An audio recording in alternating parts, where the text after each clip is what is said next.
Opa, pessoal! Sejam bem-vindos de novo ao Aprendendo a Aprender Física, onde nós, alunos, ajudamos outros alunos com conteúdo de física que vai cair nos vestibulares.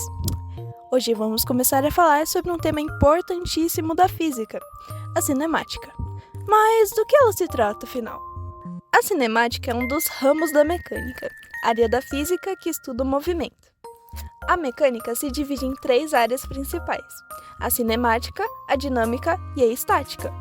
Enquanto a dinâmica se preocupa com as causas do movimento e a estática com os corpos em repouso, a cinemática, que vamos falar sobre hoje, concentra-se exclusivamente no estudo do movimento dos corpos sem considerar as suas causas. Para entendermos melhor a cinemática, precisamos conhecer alguns conceitos fundamentais, que são o referencial, o movimento, o móvel, a trajetória, ponto material, espaço percorrido e o deslocamento.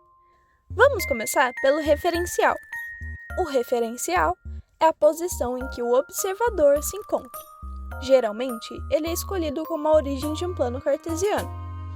É a partir do referencial que são determinadas as posições das coisas. Por exemplo, para uma pessoa parada na rua, um carro passa a 60 km por hora. Porém, para o motorista, o carro dele está parado e o mundo ao seu redor está se movendo. Agora, o movimento. Movimento e repouso são conceitos relativos na cinemática. Um corpo está em movimento se a sua posição muda ao longo do tempo, em relação a um referencial.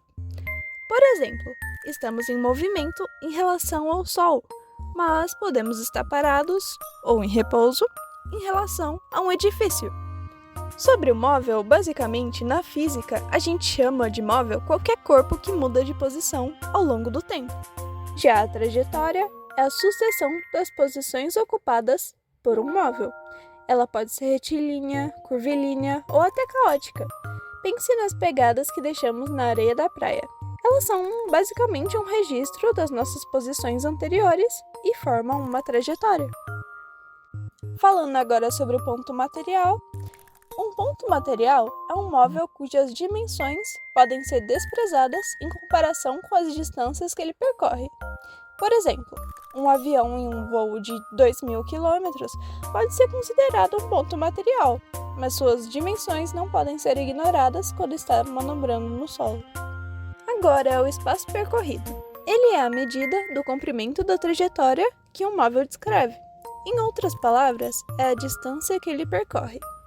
E agora, finalmente, por último, o deslocamento. Diferente do espaço percorrido, o deslocamento é uma grandeza vetorial, ou seja, tem módulo, direção e sentido. É a diferença entre a posição final e a inicial de um movimento. Em uma trajetória fechada, como uma corrida de 400 metros em um estádio, o deslocamento total é 0, pois o ponto final é o mesmo que o ponto inicial. E assim, entendemos que a cinemática nos ajuda a descrever o movimento dos corpos de maneira precisa, usando conceitos como referencial, movimento, trajetória, móvel, ponto material, espaço percorrido e deslocamento. E foi isso, pessoal! Espero que tenham entendido bem o que é a cinemática. Na próxima aula, começaremos a falar mais das fórmulas de MU e MUV. Até mais!